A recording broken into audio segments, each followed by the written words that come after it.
ನಮಸ್ಕಾರ. 99% ಗೆಲ್ಲಬೇಕಾದ ಪಂದ್ಯವನ್ನ ಸೋತಿತು team India. ವ್ಯರ್ಥವಾಯಿತು ಯಶಸ್ವಿ ಜೈಸ್ವಾಲ್ ರವರ ಏಕಾಂಗಿ ಹೋರಾಟ. 4ನೇ ಟೆಸ್ಟ್ ಪಂದ್ಯವನ್ನ ಗೆದ್ದು ವಿಶ್ವ ದಾಖಲೆ ನಿರ್ಮಿಸಿತು ಆಸೀಸ್ ಪಡೆ. ಹಾಗಾದರೆ ಸುದ್ದಿಯ ಸಂಪೂರ್ಣ ಮಾಹಿತಿ ಏನು ಎಂಬುದನ್ನು ಇವತ್ತಿನ ಈ ಒಂದು ವಿಡಿಯೋದಲ್ಲಿ ತಿಳಿಸ್ಕೊಡ್ತಾ ಹೋಗ್ತೀನಿ. ಆದ್ದರಿಂದ ದಯವಿಟ್ಟು ಈ ವಿಡಿಯೋವನ್ನ ಕೊನೆವರೆಗೂ ನೋಡಿ. ಆದರೆ ಅದಕ್ಕಿಂತಲೂ ಮುನ್ನ ನೀವು ಕೂಡ ಟೀಂ ಇಂಡಿಯಾದ ಅಭಿಮಾನಿಗಳಾಗಿ ಈ ವಿಡಿಯೋವನ್ನ ನೋಡುತ್ತಿದ್ದರೆ ತಪ್ಪದೆ ಈ ಕೂಡಲೇ ಈ ವಿಡಿಯೋಗೊಂದು ಲೈಕ್ ಮಾಡಿ. ಅದೇ ರೀತಿ ಯಾರನ್ನು ನಮ್ಮ ಚಾನೆಲ್ಗೆ ಸಬ್ಸ್ಕ್ರೈಬ್ ಮಾಡಿಲ್ವೋ ಸೊ ದಯವಿಟ್ಟು ಈ ಕೂಡಲೇ ಚಾನೆಲ್ಗೊಂದು ಸಬ್ಸ್ಕ್ರೈಬ್ ಮಾಡಿ. ಮೆಲ್ಬೋರ್ನ್ನ ಎಂಸಿಜಿ ಮೈದಾನದಲ್ಲಿ ನಡೆದ ಬಾರ್ಡರ್ ಗವಾಸ್ಕರ್ ಟೆಸ್ಟ್ ಸರಣಿಯ 4ನೇ ಪಂದ್ಯದಲ್ಲಿ ಭಾರತ ವಿರುದ್ಧ ಆಸ್ಟ್ರೇಲಿಯಾ ತಂಡವು ಭರ್ಜರಿ ಗೆಲುವು ದಾಖಲಿಸಿದೆ. ಈ ಜಯದೊಂದಿಗೆ 5 ಪಂದ್ಯಗಳ ಟೆಸ್ಟ್ ಸರಣಿಯಲ್ಲಿ ಆಸ್ಟ್ರೇಲಿಯಾ ತಂಡವು 2-1 ಅಂತರದ ಮುನ್ನಡೆಯನ್ನ ಕೂಡ ಸಾಧಿಸಿದೆ. ಇದಕ್ಕೂ ಮುನ್ನ ಈ ಮ್ಯಾಚ್ನಲ್ಲಿ ಟಾಸ್ ಗೆದ್ದಂತ ಆಸ್ಟ್ರೇಲಿಯಾ ತಂಡದ ನಾಯಕ ಪ್ಯಾಟ್ ಕಮಿನ್ಸ್ ಮೊದಲು ಬ್ಯಾಟಿಂಗ್ ಆಯ್ದುಕೊಳ್ಳುತ್ತಾರೆ.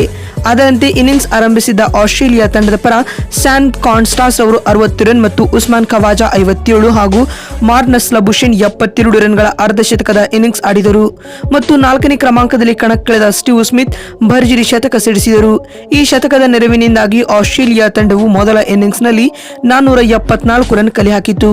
ಟೀಂ ಇಂಡಿಯಾ ತಂಡದ ಪರ ಜಸ್ಪ್ರೀತ್ ಬುಮ್ರಾ 4 ವಿಕೆಟ್ ಪಡೆದರೆ ಜಡೇಜಾ 3 ವಿಕೆಟ್ ಕಬಳಿಸಿದರು. ಇದರ ಬೆನ್ನಲ್ಲೇ ಮೊದಲ ಇನ್ನಿಂಗ್ಸ್ ಶುರು ಮಾಡಿದ ಟೀಂ ಇಂಡಿಯಾವು ಉತ್ತಮ ಆರಂಭವನ್ನ ಪಡೆದುಕೊಂಡಿರಲಿಲ್ಲ.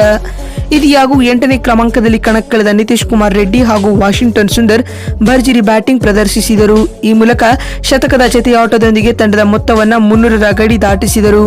ಅಂತಿಮವಾಗಿ 114 ರನ್ ಬಾರಿಸಿ ಮಿಂಚಿದ ನಿತೀಶ್ ಕುಮಾರ್ ರೆಡ್ಡಿ ಔಟ್ ಆಗುವುದರೊಂದಿಗೆ 369 ರನ್ಗಳಿಗೆ ಟೀಂ ಇಂಡಿಯಾವು ತನ್ನ ಪ್ರಥಮ ಇನ್ನಿಂಗ್ಸ್ ಅಂತ್ಯ ಹಾಡಿತು.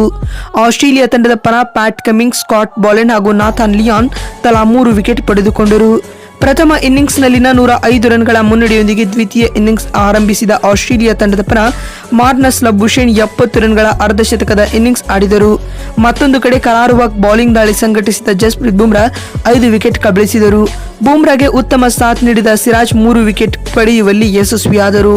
ಪರಿಣಾಮವಾಗಿ ಆಸ್ಟ್ರೇಲಿಯಾ ತಂಡವು ದ್ವಿತೀಯ ಇನ್ನಿಂಗ್ಸ್ನಲ್ಲಿ 234 ರನ್ಗಳಿಗೆ ಆಲ್ಔಟ್ ಆಯಿತು. ಮೊದಲ ಇನ್ನಿಂಗ್ಸ್ನಲ್ಲಿನ 105 ರನ್ಗಳ ಹಿನ್ನಡೆಯೊಂದಿಗೆ ದ್ವಿತೀಯ ಇನ್ನಿಂಗ್ಸ್ ಆರಂಭಿಸಿದ್ದ ಟೀಂ ಇಂಡಿಯಾ ತಂಡದ ಪರ ಯಶಸ್ವಿ ಜೈಸ್ವಾಲ್ 84 ರನ್ ಗಳಿಸಿದ್ದು ಬಿಟ್ಟರೆ ಉಳಿದ ಬ್ಯಾಟರ್ಗಳಿಂದ ನಿರೀಕ್ಷಿತ ಪ್ರದರ್ಶನ ಮೂಡಿ ಬಂದಿರಲಿಲ್ಲ. ಪರಿಣಾಮವಾಗಿ ಭಾರತ ತಂಡವು ದ್ವಿತೀಯ ಇನ್ನಿಂಗ್ಸ್ನಲ್ಲಿ ಕೇವಲ 155 ರನ್ಗಳಿಗೆ ಆಲ್ಔಟ್ ಆಗುವ ಮೂಲಕ 4ನೇ ಟೆಸ್ಟ್ ಪಂದ್ಯವನ್ನ ಸೋತಿದೆ. ಈ ಮೂಲಕ ಆಸ್ಟ್ರೇಲಿಯಾ ತಂಡವು 184 ರನ್ಗಳ ಅಮೋಘ ಗೆಲುವು ದಾಖಲಿಸಿದೆ. ಅಲ್ಲದೆ ಸರಣಿಯಲ್ಲಿ 2-1ರ ಮುನ್ನಡೆಯನ್ನ ಕೂಡ ಸಾಧಿಸಿದೆ. 4ನೇ ಟೆಸ್ಟ್ ಪಂದ್ಯದಲ್ಲಿ ತಂಡದ ನಂಬಿಕಸ್ಥ ಆಟಗಾರರಾದ ವಿರಾಟ್ ಕೊಹ್ಲಿ, ರೋಹಿತ್ ಶರ್ಮಾ ಮತ್ತು ಕೆಎಲ್ ರಾಹುಲ್ ಅಟ್ಟರ್ ಫ್ಲಾಪ್ ಆಗಿದ್ದಾರೆ. ಈ ಅನುಭವಿ ಬ್ಯಾಟ್ಸ್ಮನ್ಗಳ ಬ್ಯಾಟಿಂಗ್ ವೈಫಲ್ಯವೇ ತಂಡದ ಸೋಲಿಗೆ ಕಾರಣವಾಯಿತು ಎಂದು ಅಭಿಮಾನಿಗಳು ಆಕ್ರೋಶವನ್ನ ಹೊರಹಾಕುತ್ತಿದ್ದಾರೆ. ನೋಡಿದ್ರಲ್ಲ ಸ್ನೇಹಿತರೆ, ಭಾರತ ಮತ್ತು ಆಸ್ಟ್ರೇಲಿಯಾ ನಡುವಿನ ಬಾರ್ಡರ್ ಗವಾಸ್ಕರ್ ಟೆಸ್ಟ್ ಸರಣಿಯ 4ನೇ ಟೆಸ್ಟ್ ಪಂದ್ಯ ಹೇಗಿತ್ತು ಅಂತ ತಿಳಿಸಿಕೊಡುವ ನಮ್ಮ ಈ ಪ್ರಯತ್ನ ನಿಮಗೆ ಇಷ್ಟವಾಗಿದ್ದಲ್ಲಿ ತಪ್ಪದೆ ಈ ಕೂಡಲೇ ಈ ವಿಡಿಯೋಗೊಂದು ಲೈಕ್ ಮಾಡಿ. ಮತ್ತೊಂದು ವಿಡಿಯೋದಲ್ಲಿ ಸಿಗ್ತೀನಿ. ನಮಸ್ಕಾರ.